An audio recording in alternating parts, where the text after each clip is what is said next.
Hi guys, this is Mrs. Hope working on a tutorial for volume of cylinders, cones, and spheres. We've seen these shapes right here where we have our sphere, our cylinder, and our cone. On the following slide you'll see the names and the formula for each one of them. The first one we have is our cylinder, and as you can see, the formula is pi radius squared height. And in our picture, they don't tell us that, they just tell us where the radius is and the height. The radius is right here, it's only half. If we were to go all the way across, that's called our diameter. But since we're only going half, that is the radius. So please pay attention with what they're telling you in the picture or in the words. The height is what's up and down, and that's from the top to the bottom of the piece. Let's solve this cylinder. The formula is pi radius squared height. So we're going to keep our pi as pi because we're going to do exact first. My radius is 8, so I'm going to square that. I got that from right here. And my height is 15. When I square my 8, I get 8 times 8, or 64. So I have pi 64 times 15. I just take 64 times 15 because we're trying to keep it exact, and we get 960 pi centimeters squared. Cubed. Now, if I want the exact I meant to answer, say this cube. is what you would get. I always suggest to find your exact answer first, and then all you have to do to get your approximation is replace that pi symbol right here, what we just did. Replace that with a pi and replace it with 3.14. So if you remember and recall, pi is approximately equal to 3.14. So all I would do is I would have 960. I'm going to replace this pi symbol up here with 3.14. And when I multiply 960 times 3.14, I get 3,014 and 4/10 centimeters. Oops, cubed. I did this earlier. This is not squared. I'm sorry. It is cubed because it is a three-dimensional figure. Sorry about that. That's a cylinder. Cylinders are pretty straightforward. No fractions, nothing like that. The next shape we have is a cone. And a cone is a third of a cylinder. It's the same exact formula except they add 1/3 into it. So when we do this, our formula is volume is equal to 1/3 pi radius squared height. Same thing as earlier. Radius is only half of the circle, and a diameter is all the way across. You always have to make sure that you're paying attention to what they're giving you. And height is, again, is from the point. Whoops, I hit a button. Can you see that? From the point to the middle, right here, to where our radius ends. So sorry about that. I'm a little crazy with my my pen here. Anyways, so what we're going to do is we have 1/3. Pi is going to stay the same. My radius is 3, so it's going to be 3 squared. My height is 11. 1/3 stays the same. Pi stays the same. 3 squared really means 3 times 3, which is 9. 9 times 11. 1/3 stays the same. Pi stays the same. 9 times 11 becomes 99. Now what really happens here when we're solving this problem is that we can use the associative property, which states that I can rearrange the problems and it still will stay the same, because this is really saying 1/3 times pi times 99. Well, I just want to take these two numbers right here. I just want to rotate them. So I just put a 1 underneath this, and I can see if I can cross reduce.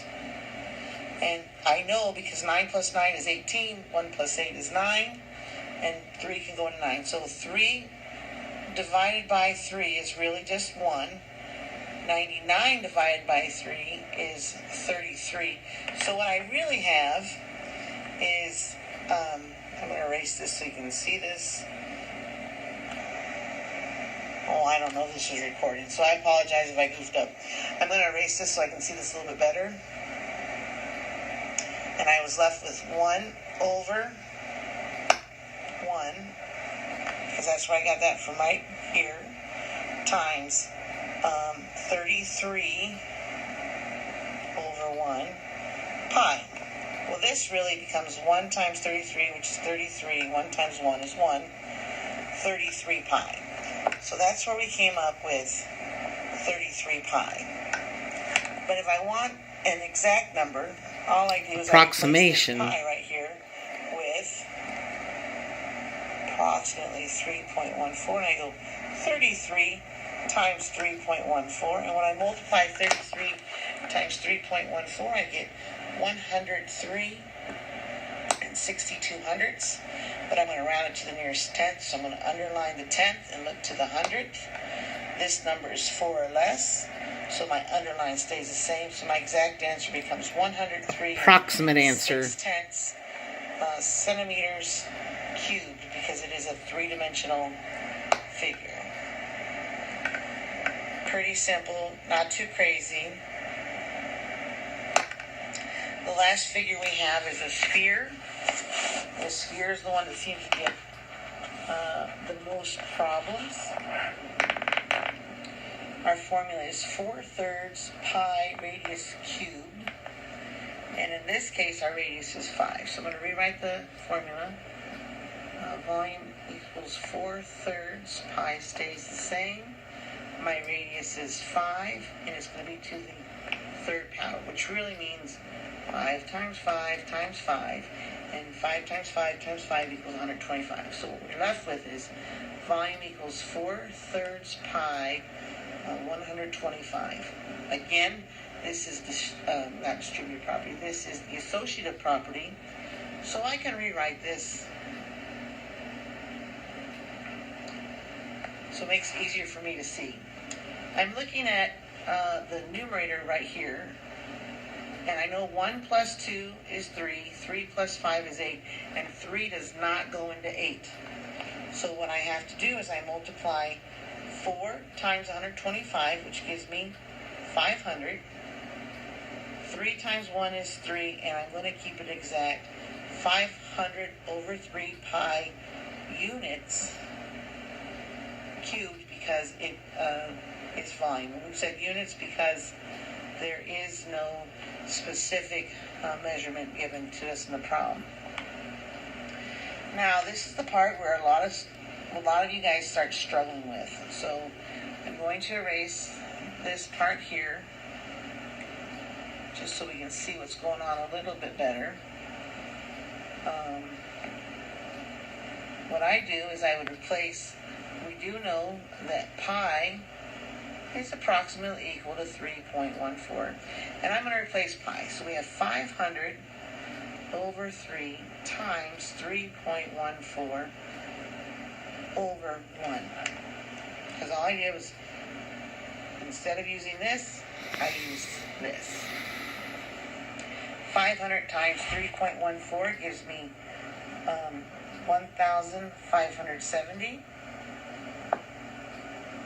3 times 1 is 3. I would just divide, and that gives me an approximation of 523, and 33 ... goes on. And there's 10. So it becomes 523 and 3/10 units cubed. I do know that spheres seem to be the hardest for you guys, so here's another sphere, my rendering of this. And if I give you this, I'm actually giving you the diameter. Well, we always need to make sure that we know what our diameter is equal to, and our radius is always going to be half of that. So half of 4 6/10 is 2 3/10. So our formula is volume is equal to 4/3 pi radius cubed. 4/3 is going to stay the same. Pi is going to stay the same. we're going to go 2 3/10 cubed. That gives me 4/3 pi. 2 3/10 cubed becomes 12 167 thousandths. Remember, I can always move these two pieces around. It doesn't matter what's happening. I'm going to see first, though, if 3 can go into this. So 1 plus 2 is 3. 3 plus 1 is 4. 4 plus 6 is 10. 10 plus 7 is 17. 1 plus 7 is 8. So 3 doesn't go into this. So what's ultimately happening is we have 4/3 times 12 and 167 thousandths over 1. And 4 times 12 and 167 thousandths becomes 48 and 668 thousandths. And then 3 times 1 becomes 3, and it just stays pi. Yards cubed. If I want to do an approximation, I just am going to replace the pi with 3.14.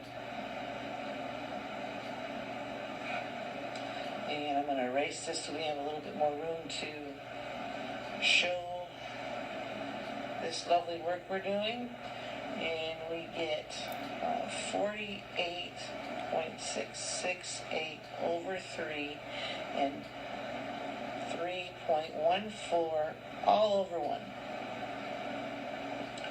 So 48 and 668 thousandths times 3.14 becomes, I have it written down, 152 and 81,752 all over 3, because 3 times 1 is 3, and that becomes 50.93, blah, blah, blah, lots of other stuff. 50 and 9/10 yards cubed. Guys, the biggest thing about this is just follow the formula. If you can follow the formula, you'll be grand. I promise. I hope this has helped a little bit. And I will talk to you guys later. And bye.